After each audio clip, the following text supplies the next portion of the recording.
قال النبي صلى الله تعالى عليه وسلم يوشك أن يقعد الرجل متكئا على أريكه يقول بيننا وبينكم كتاب الله وما وجدنا من حلال استحللناه وما وجدنا من حرام حرمناه ألا وإنما حرم رسول الله مثل ما حرم الله أو كما قال عليه الصلاة والسلام۔ عزیز طلبہ اور ساتھیوں، آپ حضرات کے سامنے ایک دلچسپ اور پرمغز مناظرہ پیش کیا گیا۔ عنوان کا تعلق بہرحال بہت سنجیدہ ہے، اور اس کی وجہ یہ ہے کہ اس عنوان پر جہاں پورے عالم اسلام کی جو مرکزیت ہے اس پر زد پڑتی ہے اگر اس پر بات کی جائے۔ اسی طریقے سے قرآن اور حدیث میں تحریفات کا جو سلسلہ ہے، ان کا جو مقصد تھا، ان مقاصد میں سے ایک مقصد یہ بھی ہے کہ کسی طریقے سے اسلام کے جو بنیادی اور اساسی چیزیں ہیں ان میں شکوک اور شبہات پیدا کیے جائیں، اور انہی لوگوں میں سے جن لوگوں نے اس مقصد کو اپنا کام بنایا اور اس پر عمل کیا، اس کو ہم مستشرقین کہتے ہیں۔ مستشرقین وہ اہل مغرب کا وہ گروہ کہلاتا ہے جو اسلام کے آنے کے بعد اسلام کو پڑھتا ہے، عربی کو پڑھتا ہے اور اسلامی تعلیمات کو پڑھتا ہے، ساتھ ساتھ عیسائیت اور یہودیت کے نظریات کو اس میں ڈالنے کی اور دین کو مشکوک بنانے کی شروع میں ہلکی کوششیں کرتا ہے۔ وہ بہت اچھی تحقیقات لے کے آئیں گے، آپ کے سامنے بہت اچھی تحریفات بھی لے کے آئیں گے، لیکن کہیں کہیں آپ کو ایسے ڈنڈے مار کے نکل جائیں گے کہ اگر آپ عقائد کے اعتبار سے، مسائل کے اعتبار سے کمزور ہیں تو آپ کو محسوس تک بھی نہیں ہوگا۔ اس لیے شروعاتی زمانے میں جب مستشرقین کا یہ گروہ پیدا ہوا تو انہوں نے ڈائریکٹ اسلام کا انکار نہیں کر دیا، انہوں نے قرآن کا انکار نہیں کیا اور حدیث کا انکار نہیں کیا، بلکہ شکوک پیدا کیے کہ حدیث کو ہم حجت اس لیے نہیں مان سکتے کہ جو ہمارے سامنے ذخیرہ ہے اس میں اسماء رجال کا جو ذخیرہ علماء اسلام نے جمع کیا ہے، اور شاید کسی اور مذہب کے پاس اتنا بڑا ذخیرہ اور اتنا بڑا انسائکلوپیڈیا ہو کہ جس میں کئی لاکھ لوگوں کے احوال کو جمع کیا گیا، وہ کسی اور کے پاس نہیں ہے۔ تو مستشرقین نے اسی کے اندر شکوک پیدا کیے کہ حدیث کا جو ذخیرہ ہے اس میں بعض چیزیں ہیں جو قرآن سے ملتی جلتی ہیں، لیکن بہت سی ایسی چیزیں ہیں جو قرآن سے ٹکراتی ہیں، اس لیے اور حدیثیں آپس میں خود ٹکراتی ہیں، اور ان کے بیان کرنے والے جو لوگ ہیں ان کے حالات بھی اچھے نہیں ہیں، اس لیے اس کو مانا نہیں جا سکتا۔ پھر اس کے بعد یہ گروہ آگے بڑھتا ہے اور دھیرے دھیرے اس زمانے میں جو جیسا آپ نے سنا وضاحت مباحث میں ویسا نہیں ہے، اس زمانے میں خوارج اور معتزلہ کا گروہ جو تھا وہ حدیثیں گڑھنا شروع کرتا ہے اور اس نے ہی حجت حدیث کا انکار کیا ہے۔ بعد میں یہ جو سر سید کا نام آتا ہے اور پرویز کا نام آتا ہے، اس کے بعد آج کے زمانے میں غلام احمد، آج کے زمانے میں غامدی جاوید کا نام آتا ہے، اور اگر آپ اور آگے آئیں گے تو ابھی راشد شاہ کا نام آتا ہے، اور دیگر جو چھوٹے چھوٹے ابھی چوچلے یہاں دکھتے ہیں آپ کو سوشل میڈیا پہ، ان سب کا نام آتا ہے۔ یہ اسی وہیں سے چندہ لے کے، اہل قرآن سے چندہ لے کے آج حدیث کے اوپر باتیں کرتے ہیں۔ اصل مدعا کیا ہے؟ اصل مدعا ہمارا یہ ہے کہ قرآن کے اندر وہ کون سی آیات ہیں جن کے تعلق سے ان کو لگتا ہے کہ اس کی روشنی میں حدیث کا انکار ہو سکتا ہے، اور وہ کون سی آیات ہیں جن سے ہم اپنا مدعا ثابت کر سکتے ہیں۔ کیونکہ بہت صاف اور واضح انداز میں جو اہل قرآن آج کے زمانے کا ہے وہ کہہ دیتا ہے کہ حدیثیں قابل حجت نہیں ہیں، لیکن اور تھوڑا سا آگے جائیں گے تو جیسے کہ ابھی آپ جاوید غامدی کو سنیں گے تو بہت صاف انداز میں نہیں بولتا کہ حدیث حجت نہیں ہے، لیکن جب حدیثوں میں بات ہوگی تو ایسے ایسے شوشے چھوڑے گا کہ آپ کو لگے گا کہ حدیث واقعات قابل اعتبار نہیں ہے۔ صریح الفاظ میں نہیں ہوگا، لیکن ان کے اشارات اور کنایات اور ان کی تردیدات جو ہوتی ہیں وہ ایسا محسوس کراتی ہیں کہ حدیث کے اندر واقعات شک ہے، اس وجہ سے اس کو مانا نہیں جا سکتا۔ تو یہ دونوں گروہ آج کے زمانے میں بھی موجود ہیں کہ جو اہل قرآن بھی اپنے آپ کو کہتے ہیں اور جو ڈنڈیاں مارتے ہیں کہ حدیث میں کہیں نہ کہیں شکوک پیدا کیا جائے۔ ان دونوں گروہوں پہ اگر بات کی جائے تو سب سے پہلا مدعا اٹھے گا کہ وہ قرآن کی کون سی آیات ہیں جن کے ذریعے ہم احادیث کی حجیت کو ثابت کر سکتے ہیں۔ تو ہمیں پہلے ان کے اعتراض کا جائزہ لینا ہوگا، اور اس اعتراض کی جو بنیاد ہے اس کا جائزہ لینا ضروری ہے کہ اگر آپ ان بنیاد کو پکڑ لیں، اگر آپ ان بنیاد کے اصول جو انہوں نے گھڑے ہوئے ہیں اگر آپ نے ان پہ گرفت کر لی تو ان مسائل کو حل کرنا اور منکرین حدیث کا جواب جواب دینا قرآن سے بہت آسان ہے۔ ان کے چند بہت مشہور اعتراض ہیں۔ نمبر 1 اعتراض کرتے ہیں کہ قرآن کریم میں اللہ تعالیٰ نے اللہ کے نبی صلی اللہ علیہ وسلم کو جو اطاعت کا عوام کے لیے حکم دیا ہے، امت کے لیے حکم دیا ہے، وہ فرض نہیں، اور ایک جملہ استعمال کرتے ہیں وہ مرکزیت کا ہے، مرکزیت نظام اسلام کا ہے۔ اس کی ہم بات آگے کریں گے۔ دوسرا ان کا جو مدعا ہے وہ یہ ہے کہ قرآن کریم جو ہے وہ خود تفسیر لکل شیء اور تبیان لکل شیء ہے۔ قرآن کریم میں اللہ تعالیٰ نے بہت صاف الفاظ میں ارشاد فرمایا وَأَنزَلْنَا عَلَيْكَ الْكِتَابَ تِبْيَانًا لِكُلِّ شَيْءٍ، اور دوسری جگہ ارشاد فرمایا وَفَصَّلْنَاهُ تَفْصِيلًا وَكُلَّ شَيْءٍ فَصَّلْنَاهُ تَفْصِيلًا، کہ قرآن کریم میں ساری کی ساری چیزیں آ گئی ہیں۔ اس کے بعد وہ ملاتے ہیں اليوم اکملت لکم دینکم واتممت علیکم نعمتی ورضیت لکم الاسلام دینا، کہ دین مکمل ہو گیا، اس میں کسی اور چیز کی ضرورت نہیں ہے، نہ اللہ کے نبی کی ضرورت ہے، نہ ان کی تفصیلات کی ضرورت ہے، نہ ان کی تشریحات کی ضرورت ہے۔ اب یہاں سمجھنا یہ ہے کہ تفصیل لکل شیء اور تبیان لکل شیء کا جو مدعا ہے یہ کیسے حل ہوگا؟ ہم قرآن کی جب دوسری آیات دیکھتے ہیں تو قرآن کریم میں بہت سارے جگہوں میں کل شیء استعمال کیا گیا ہے۔ جیسے آپ دیکھیں گے حضرت سلیمان علیہ السلام کے قصے میں آتا ہے وَأُوتِيَتْ مِن كُلِّ شَيْءٍ وَلَهَا عَرْشٌ عَظِيمٌ، ٹھیک ہے، وہاں کیا ہے کہ ہم نے ساری چیزیں اس کو دے رکھی ہیں۔ اب یہاں اگر من کل شیء سے وہی مراد ہے جو تفصیل لکل شیء اور تبیان لکل شیء، تو ایسا نہیں ہے۔ اب سمجھنا ہمیں یہ ہے کہ تبیان لکل شیء اور تفصیل لکل شیء شریعت کی نظر میں کیا ہے؟ کیا قرآن کریم میں وہ ساری کی ساری چیزیں موجود ہیں جو انسانی ضرورت کو پوری کرتی ہیں؟ تو ہم اس کو اگر اپنی اصطلاح میں سمجھیں تو یا تو قرآن کریم کی وہ تمام مسائل مذکور ہوں گے جو انسان کی ضرورت ہے، یا ان تمام مسائل کے اصول اور ضوابط مذکور ہوں گے جو انسان کی ضرورت ہے۔ نمبر 3 پہ آتا ہے کہ بعض اصول ہوں گے اور بعض مسائل ہوں گے۔ نمبر 4 ہے کہ سارے کے سارے مسائل ہی ذکر کر دیے جائیں، اصول سے ذکر نہ کیا جائے۔ ان چاروں چیزوں میں جب آپ غور کریں گے، نمبر 1 کی تمام کے تمام صرف اصول ہیں، تو قرآن کریم میں سارے اصول نہیں ہیں، اس لیے کہ قرآن کریم بعض جگہوں پہ مسائل کی ذکر کرتا ہے، بعض جگہوں پہ روایات کی ذکر کرتا ہے، بعض جگہوں پہ قصص بھی بیان کرتا ہے، اور بعض جگہوں میں حکایات بھی بیان کرتا ہے۔ جو پہلے کی قومیں گئی ہیں ان کے عذاب جو آئے ہیں ان پر وہ بھی بیان کرتا ہے، جو پہلے کے انبیاء گزرے ہیں ان کے حالات پورے بیان کرتا ہے اور ان کی روایات کو بیان کرتا ہے۔ اسی طریقے سے اللہ کے نبی صلی اللہ علیہ وسلم اور اس کے بعد کے لوگوں کے لیے پورے طور پہ اصول نہیں ملتے کہ اگر آج کے زمانے میں اگر کوئی شخص کہے کہ میں کتا کھانا جائز قرار دیتا ہوں تو قرآن کریم میں کتے کی حرمت نہیں ملتی ہے۔ جیسے کہ ادھر سے کہا گیا تھا کہ پیشاب پی لو پیشاب پی لو، تو قرآن کریم نے کتے کی حرمت پہ کہیں بھی آیت نہیں نازل فرمائی ہے۔ تو ان کو بھی چاہیے کہ جو گلی محلے میں پھرتے ہیں ان کو کیا کریں؟ استعمال کرنا شروع کر دیں۔ تو قرآن کریم کے اصول سارے کے سارے نہیں ہیں، اس لیے کہ اصول نہیں ہے، وہ قرآن خود بتاتا ہے کہ حکایات بھی ہیں، اس میں مسائل بھی ہیں۔ وَحِلَّ لَكُمْ لَيْلَةَ الصِّيَامِ الرَّفَثُ إِلَىٰ نِسَائِكُمْ، مسائل کی ذکر کر دیے۔ وَعَلَى الَّذِينَ يُطِيقُونَهُ فِدْيَةٌ طَعَامُ مِسْكِينٍ، مسائل کی ذکر کر دیے۔ تو اصولی طور پہ قرآن کریم اصول کے اعتبار سے کلیتاً مذکور نہیں ہے اس میں اصول۔ اب ہم آتے ہیں کہ بعض اصول ہوں اور بعض مسائل ہوں، تو یہ بات صحیح ہے کہ بعض اصول ہیں اور بعض مسائل ہیں، لیکن صرف بعض اصول ہوں اور بعض مسائل ہوں ایسا بھی نہیں ہے۔ بعض اصول بھی ہیں، بعض مسائل بھی ہیں، بعض قصص بھی ہیں، بعض حکایات بھی ہیں، اور جہاں جہاں حکایات اور قصص کا تعلق ہے وہیں پہ اللہ تعالیٰ نے کہا ہے وَلَقَدْ يَسَّرْنَا الْقُرْآنَ لِلذِّكْرِ، کہ جب ہم قصے بیان کرتے ہیں تو تمہیں کیا عبرت حاصل کرنے کے لیے اس سے اچھا کوئی طریقہ ہے کہ ہم پرانی قوموں کے قصے بیان کریں، ان کے عذاب کے واقعات بیان کریں اور ان کی وجوہات بیان کریں، ان کی مخالفت بیان کریں، ان کی توحید کے باقی ہونے کے علامات بیان کریں، اس کے باوجود آپ ذکر حاصل نہیں کرتے، نصیحت حاصل نہیں کرتے، تو بتائیے اس سے اچھی اور کون چیز ہوگی جس سے آپ نصیحت حاصل کریں گے؟ یہ وَلَقَدْ يَسَّرْنَا الْقُرْآنَ کا تعلق قصص سے ہو جائے گا۔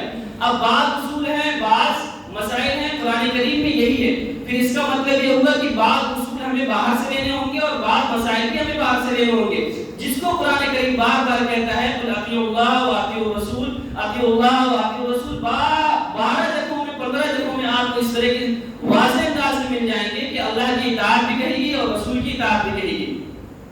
اب مسئلہ یہ ہے کہ رسول کی اطاعت اور اللہ کی اطاعت کے ساتھ ساتھ یہ کیسے پتہ چلے گا کہ اصول بھی ہمیں دیکھنے ہیں اور مسائل بھی دیکھنے ہیں؟ تو اس کے لیے آپ کو احادیث کا ذخیرہ اٹھانا پڑے گا جہاں آپ کو اصول ملیں گے اور مسائل بھی ملیں گے۔ اگر آپ اصول اور مسائل نہیں لاتے ہیں تو پھر جو حجیت حدیث کے منکر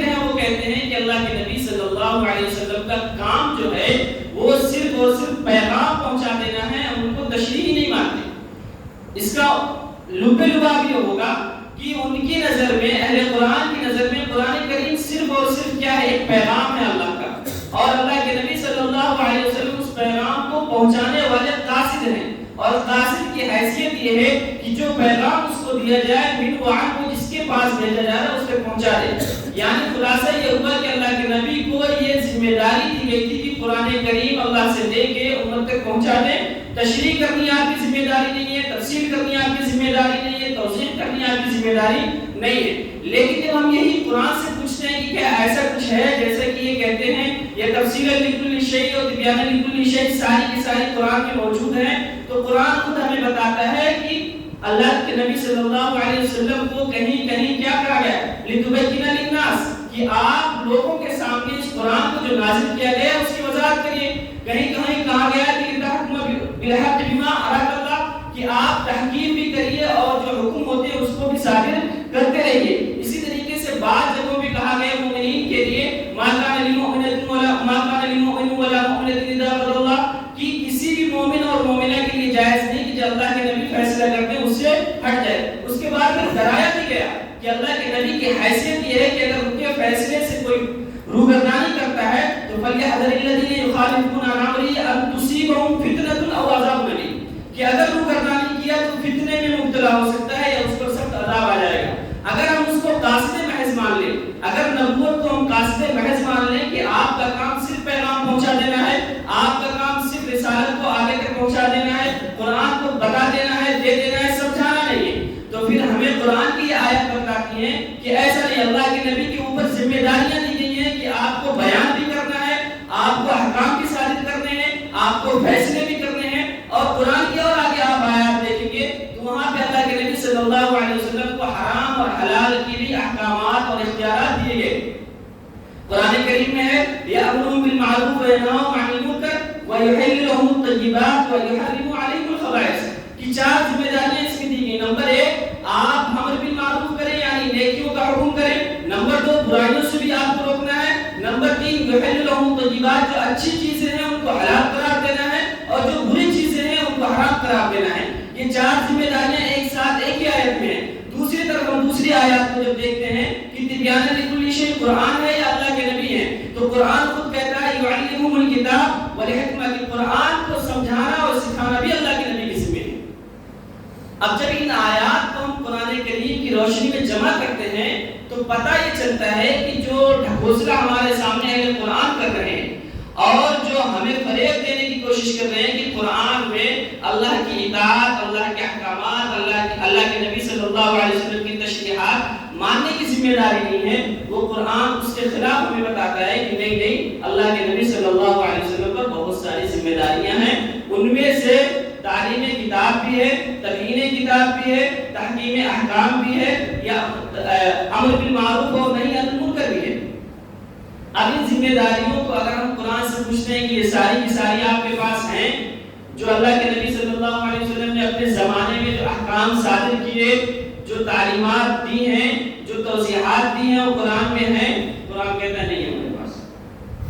قرآن میں کہیں بھی ایسا نہیں ہے کہ اللہ کے نبی نے یہ حکم صادر کیا ہو اور اس کو پوری تفصیل کے ساتھ قرآن میں ذکر کیا ہو، بلکہ جب ہم اس کو باہر دیکھیں گے احادیث کے ذخیرے میں تبھی جا کے ہم کو ملے گا کہ اللہ کے نبی صلی اللہ علیہ وسلم نے کس موقع پہ کیا کیا احادیث اور کیا کیا توضیحات کر رکھی ہیں۔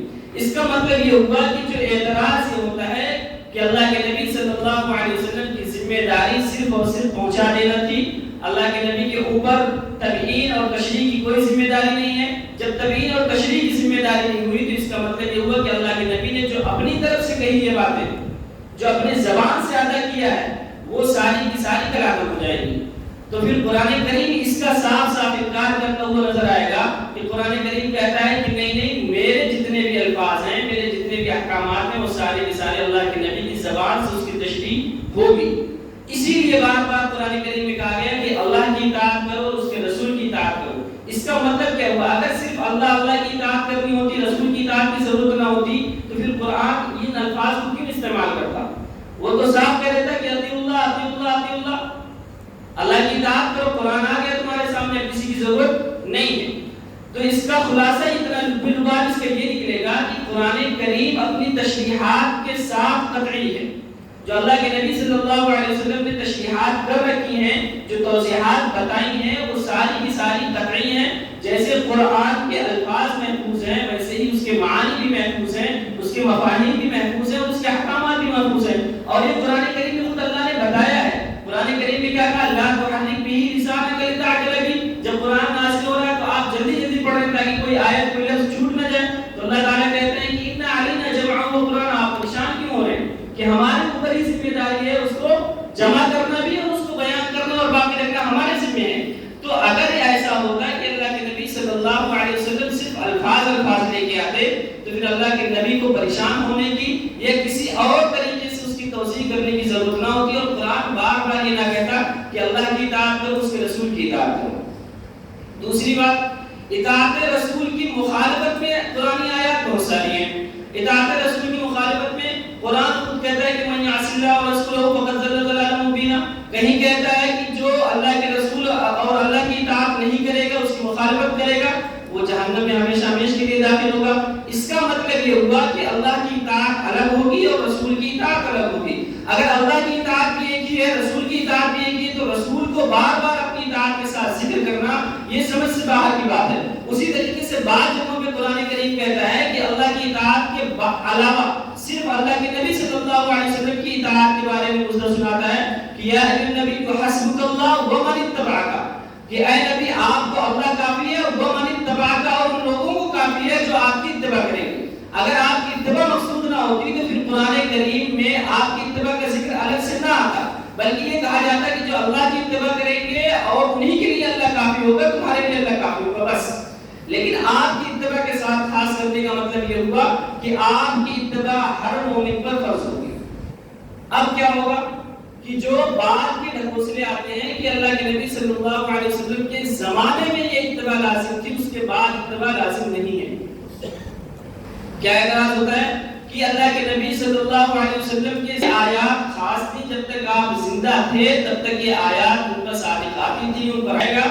اس کے بعد جب آپ پردہ فرما گئے تو اب وہ آیات منسوخ ہو گئی ہیں، قابل عمل نہیں. ہم یہ پوچھتے ہیں کہ جیسے قرآن کریم نے اللہ کے نبی صلی اللہ علیہ وسلم کی اطاعت مانی ہے اور حکم دیا ہے، اور بار بار کئی جگہوں پہ آپ 200-2500 آیات تلاش کریں گے تو اتباع اور اطاعت کی آیات آپ کو ملتی رہیں گی. تو جب قرآن کریم نے اس کو احکام کی شکل میں بتایا ہے تو پھر قرآن ہی اگر اس کو منسوخ کرے تو ہمارے سمجھ میں آتی ہے. آج کے زمانے کا اگر کوئی بیکار سا آدمی جس کو کچھ سمجھ نہیں، وہ کہہ دے کہ نہیں اس کی مراد مرکز اسلامی ہے اور مرکزیت ہے، تو وہ سمجھ میں نہیں آئے. وجہ اطاعت رسول ہم نے مانا ہے قرآن سے، تو اطاعت رسول کی جو نسخ ہوگی وہ بھی ہم قرآن ہی سے لیں گے، کسی اور کی زبان سے نہیں لیں گے. ورنہ پھر اطاعت رسول تو قطعی ہے اور اس کا جو نسخ ہوگا وہ غیر قطعی ہو جائے گا.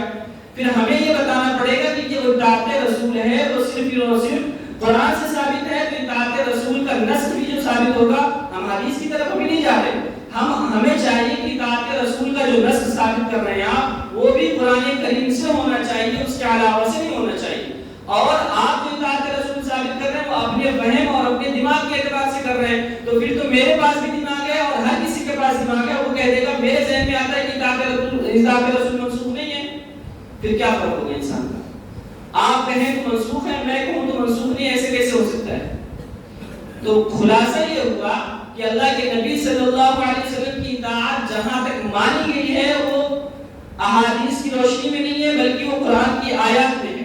اور اس کی جو منسوخیت مانی جا رہی ہے وہ اپنے ذہن اور دماغ سے مانی جا رہی ہے.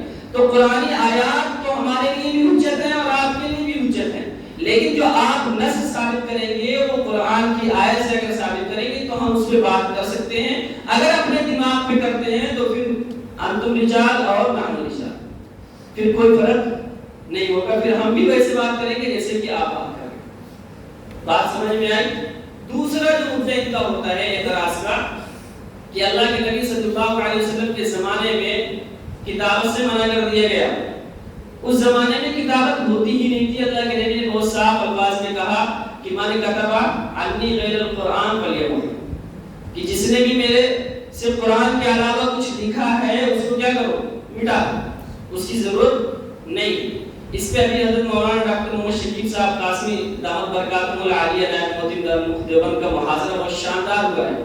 اگر مل جائے تو اس کو سنیے. اور جتنے حدیث پہ آخر میں انہوں نے بہت سیر حاصل بحث کی ہے، بہت شاندار سی، اس کو سنیے گا. بہت اس میں حضرت نے فرمایا کہ یہ جو منع ہے اس کی کئی ساری وجوہات ہیں. ان وجوہات میں سے ایک تو میں آپ کے سامنے رکھتا ہوں. پہلی وجہ لکھی کہ عرب کا معاملہ ایسا تھا کہ اس زمانے میں عرب کا حافظہ بہت مضبوط تھا. ان کے یہاں اپنے نسب کے علاوہ اپنے گھوڑوں کے نسب بھی وہ محفوظ رکھتے تھے، اور ہیں وہ آج تو دیوار کی شکل میں سارے موجود ہیں. ان کے یہاں اشعار کے یاد کرنے کا رواج شاید اس وقت دنیا میں کہیں بھی جتنا ان کے یہاں تھا کسی کے پاس نہیں تھا، اور ان کو اپنے ادب پہ ہی ناز تھا اور کسی چیز پہ ناز نہیں تھا. تو ان کے یہاں حافظے کا بہت اچھا معیار تھا.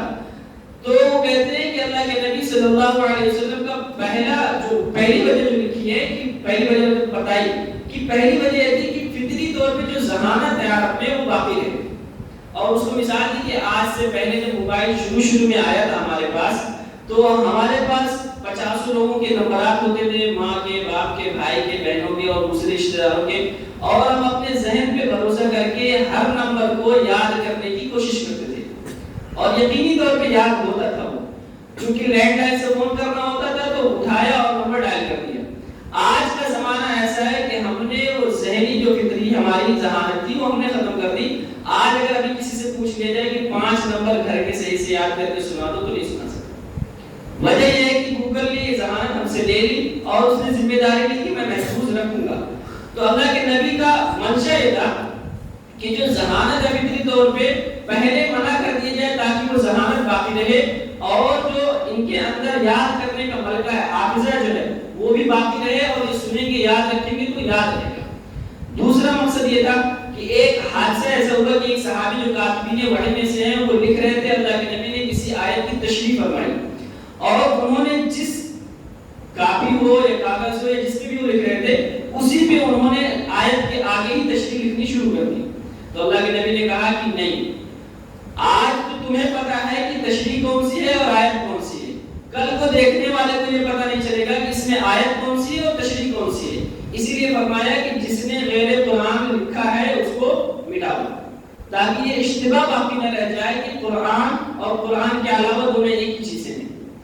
اور تیسری جو دلیل ہے، جو وجہ بتائی ہے، اس میں یہ ہے کہ ایسا نہیں ہے کہ سب کو منع کیا گیا تھا، ایسا نہیں ہے کہ سب کو منع کر دیا گیا تھا کہ آج کے بعد سے کوئی احادیث نہیں لکھے گا، بلکہ کئی سارے نام گنے ہیں. اس میں سے ایک نام تھا کہ عبداللہ بن عمرو بن عاص کا، کہ انہوں نے وہ لکھتے تھے، باقاعدہ لکھتے تھے، اللہ کے نبی صلی اللہ علیہ وسلم کی ممانعت کے بعد بھی لکھتے تھے.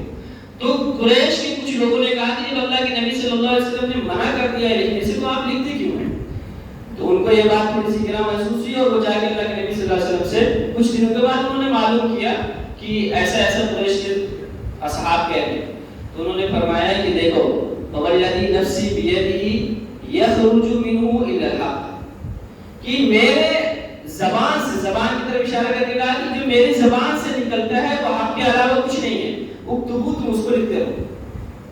اس کے بعد کئی صحابہ سے اس طرح کی روایات آپ کو مل جائے گی، قیدوا بالکتابہ، قیدوا بالعلم، اس کا مطلب یہ ہوا کہ لکھتے رہو. اس کے بعد وہی آپ جیسے ہی یہ پڑھیں گے کہ حدثوا عنی ولا حرج، کہ اگر نہیں لکھ رہے ہو تب بھی بیان کرتے رہو. اس کے بعد آپ کو وہیں احادیث میں مل جائے گا من کذب علی متعمدا فلیتبوأ مقعدہ فی النار او من النار.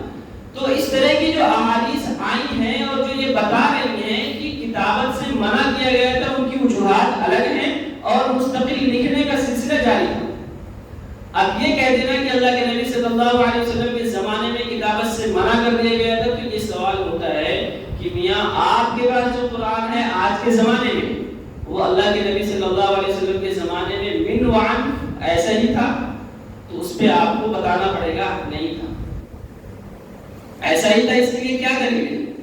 آپ لے جا کے بہت زیادہ آؤ گے، بخاری کے پاس آؤ گے، مسلم کے پاس آؤ گے، کس کے پاس جاؤ گے؟ اور وہاں تو کس سے مشہور ہیں، لکھے ہوئے ہیں کہ حضرت عمر کے ذہن میں پہلی بار آیا، انہوں نے حضرت ابوبکر رضی اللہ عنہ سے کہا کہ میرے دماغ میں آ رہی ہے بات کہ جیسے ہی میرے مولا والا واقعہ ہوا ہے، اگر دوسرا ایسا واقعہ ہو گیا تو بہت سے حفاظ شہید ہوئے، دھیرے دھیرے حافظین قرآن ختم ہو جائیں گے. حضرت ابوبکر کہہ رہے ہیں کہ میں وہ کام کیسے کر دوں جو اللہ کے نبی نے نہیں کیا ہے، اور پھر دھیرے دھیرے وہ اللہ کی طرف سے شریعت صدر ہوا تو پھر انہوں نے اس کی رضا ظاہر کی، پھر حضرت زید کو بلایا، پھر اس کے بعد چلتا رہا کہ صحابہ کے زمانے میں اور آگے چل کے کہیے کہ حضرت عثمان رضی اللہ عنہ کے زمانے میں مکمل ہوا، اور جو آج اٹھائے پھر رہے ہیں منکرین قرآن منکرین حدیث وہ حضرت عثمان کے زمانے کا ہے، اللہ کے نبی کے زمانے کا نہیں ہے۔ اللہ کے نبی کے زمانے میں تو قرآن کہہ رہا ہے وَلَا تَخُطُوا بِيَمِينِكَ إِذًا لَارْتَابَ الْمُبْطِلُونَ، آپ تو خود لکھ ہی نہیں رہے، جب آپ نے لکھا نہیں ہے وہ ترتیب آپ کی نہیں ہے جیسا کی تھی اس زمانے میں، تو پھر اس کو کیسے مان رہے ہو آپ؟ سوال سمجھ رہے ہیں؟ کتابت حدیث کا اگر آپ انکار کر رہے ہیں تو پھر کتابت قرآن کی وہ کون سی دلیل ہے جو اللہ کے نبی صلی اللہ علیہ وسلم کے زمانے میں اس شکل میں مرتب ہوئی تھی؟ سمجھے؟ نہیں ہے کوئی دلیل۔ اگر آپ اس قرآن کو مان رہے ہیں تو اس کا مطلب یہ ہوا کہ صحابہ نے جس بات پر اجماع کیا ہے اس بات پر آپ کا یقین ہے، تو پھر اس بات کو مانیے کہ صحابہ کا اجماع جیسے مصحف عثمانی پہ ہے ویسے ہی حضرت ابوبکر کے صحیفے پہ ہے، حضرت عبداللہ بن مسعود کے صحیفۃ الصادقہ پہ ہے، حضرت جابر رضی اللہ عنہ کے مسودے پہ ہے۔ تمام صحابہ کے جو مسودے اس زمانے میں مسعود تھے وہ سارے کے سارے پر سب کا اجماع ہے کہ یہ صحیح ہے۔ ایک واقعہ سنیے، حضرت ابوبکر رضی اللہ عنہ کے بارے میں ڈاکٹر صاحب نے بہت شاندار بات کہی کہ یہ مستشرقین کی نور نظر ہے۔ نور نظر کا مطلب یہ ہوا کہ اعتراض کرنے کے لیے وہ حضرت ابو ہریرہ رضی اللہ عنہ کو لے کے آتے ہیں کہ حضرت ابو ہریرہ 3-4 سال کا زمانہ پایا انہوں نے، اور انہوں نے اتنی ساری روایتیں کر دی، یہ کیسے ممکن ہے؟ اور ان کا حافظہ جیسے کہ 2-4 باتیں آئیں جن کا حافظہ بھی کمزور ہو گیا تھا، آخری زمانے میں وہ صحیح سے نہیں بیان کر پا رہے تھے۔ تو ڈاکٹر صاحب نے بتایا کہ میاں بات یہ ہے کہ ان کے حافظے پہ سوال وہ کرے اس کو معلوم نہیں ہے۔ مروان بن حکم دمشق کا حاکم جب بنا ہو تو ان کے تک بھی یہ بات پہنچی کہ حضرت ابو ہریرہ اتنی ساری روایتیں بیان کرتے ہیں، ایسا لگتا ہے کہ بعض روایتوں میں ان کو شبہ ہو رہا ہے۔ تو اس نے کہا کہ ٹھیک ہے پھر بلا لیجیے، ان کو بلایا، یہ نہیں بتایا کہ میں آپ سے روایتیں سننے کے لیے بیان کر رہا ہوں، میرے تک یہ باتیں آئی ہیں کہ آپ شک و شبہ میں روایات کو لے کے پڑے ہوئے ہیں، بلکہ بلایا اور بات چیت کی جو کچھ ہوتا ہے اس زمانے میں ناشتہ واشتہ کرایا، اس کے بعد بٹھایا اور کاتب کو پردے کے پیچھے بٹھا دیا کہ جو ابو ہریرہ روایت بیان کریں گے منوان ان کو وہی نقل کرنی ہے۔ کاتب کا نام روایتوں میں ملتا ہے، بخاری نے کتاب الکنہ میں لکھا ہے کہ اس کا نام ابو زرعہ تھا۔ تو کہتے ہیں کہ پہلے سال تو مروان نے منوان وہی روایتیں نقل کی جو حضرت ابو ہریرہ سے بات کرتے کرتے پوچھی کہ میں نے سنا ہے آپ کے پاس بہت ساری احادیث ہیں، آپ بیان کرتے ہیں، میں سننا چاہتا ہوں، اور انہوں نے بیان کرنا شروع کر دیا۔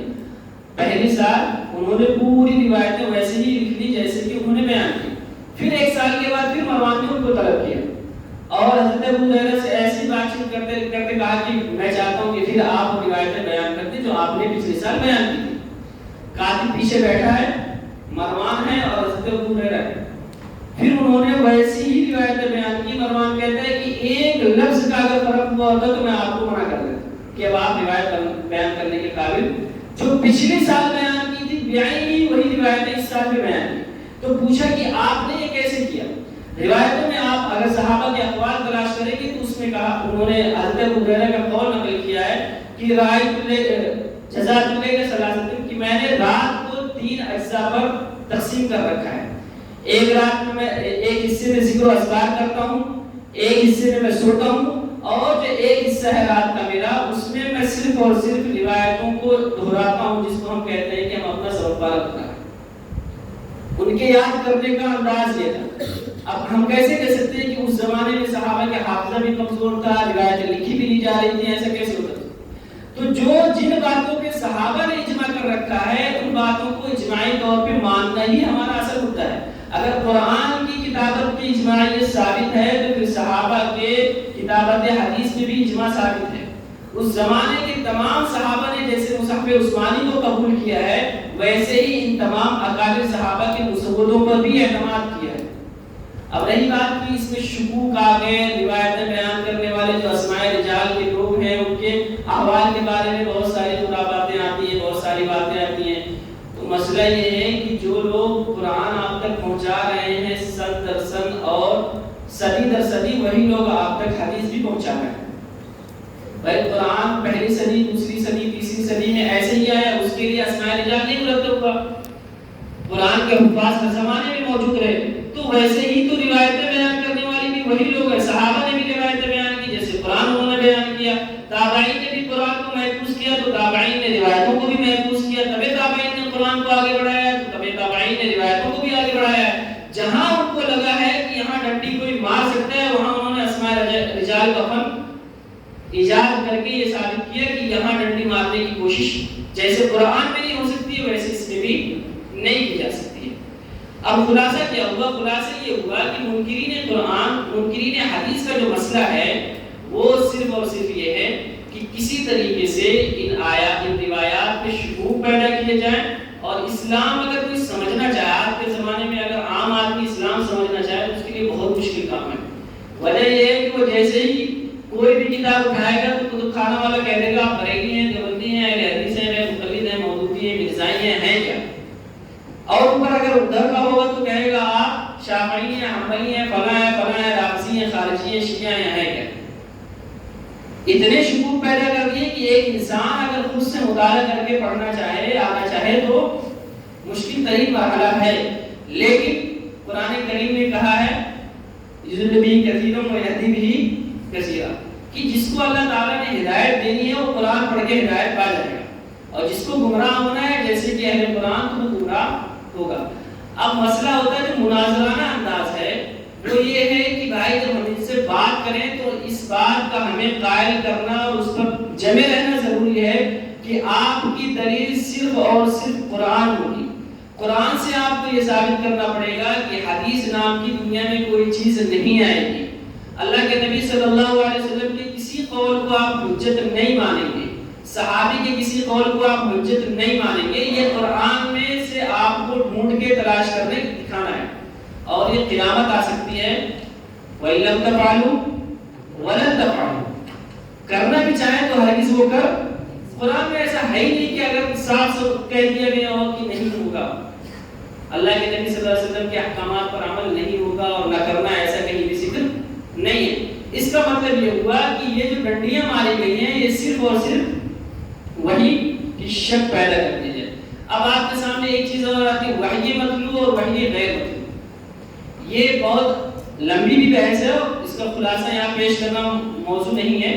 صرف اتنا ہے کہ وحی مطلوب قرآن کریم ہے، اس کے سب کا اتفاق ہے. ہم نام دے دے رہے ہیں، وہ نام نہیں دیتے ہیں. وحی غیر مطلوب اگر آپ نہیں مانیں گے تو صرف اتنا آپ سمجھ لیں کہ بہت سے قرآن کی آیات ہیں جن میں وحی غیر مطلوب سے اس کی وضاحت ہوتی ہے. اگر آپ وحی غیر مطلوب نہ مانیں تو پھر وہ وضاحت ناقص رہ جاتی ہے. جیسے مثال کے طور پہ وَحِلَّ لَكُمْ لَيْلَةَ الصِّيَامِ الرَّفَثُ إِلَىٰ نِسَائِكُمْ، کہ جب وہ پہلے سے آپ یہ کہتے ہیں کہ روزے کی حالت میں، پہلے مسئلہ تھا کہ روزے کی حالت میں اگر افطاری آپ نے کر لی تو افطاری کے بعد اگر 2 سیکنڈ کے لیے بھی آپ نے آنکھ بند کر کے نیند لے لی تو اب اپنی بیوی کے پاس نہیں جا سکتے. پاس جانے کا مطلب وہی ہے، نہیں جا سکتے. تو اس کے بعد کچھ صحابہ کو یہ ناگوار گزری اور ان سے حرکت ہو گئی، ان سے غلطی ہو گئی، وہ چلے گئے. پھر اللہ کے نبی کے پاس آئے تو انہوں نے کہا کہ آیت نازل ہوئی اور اس میں عتاب ہوا کہ جن لوگوں نے یہ غلطی کی ہے وہ غلطی ہے. اس کے بعد پھر جواز کا حکم آیا کہ وَحِلَّ لَكُمْ لَيْلَةَ الصِّيَامِ الرَّفَثُ. اگر یہ واقعہ نہیں ہوا تو پھر اس طرح کے احکامات آنے کا کیا مطلب ہے؟ ایک چیز جو آتی ہے ان کے یہاں کہ شروع میں جو دعویٰ کیا گیا کہ احادیث میں شک ہے اور قرآن میں شک نہیں ہے. اچھا، شک کس معیار کا ہے؟ ایک شک یہ ہے کہ وہ جو اسماء رجال کا فن ہے اس اعتبار سے یہ ناقص ہے. دوسرا شک یہ ہے کہ احادیث آپس میں خود ٹکرا رہی ہیں. ایک حدیث کہتی ہے کہ رفع یدین کرنا ہے، دوسری حدیث کہتی ہے نہیں کرنا ہے. ایک حدیث کہتی ہے کہ آمین بالجہر ہے، دوسری کہتی ہے نہیں ہے. اب یہ جو احادیث کا آپس میں ٹکراؤ ہے یہ ہمیں شک میں ڈالتا ہے عمل کرنا ہے نہیں کرنا ہے. اس لیے جان چھڑاؤ چھوڑ دو.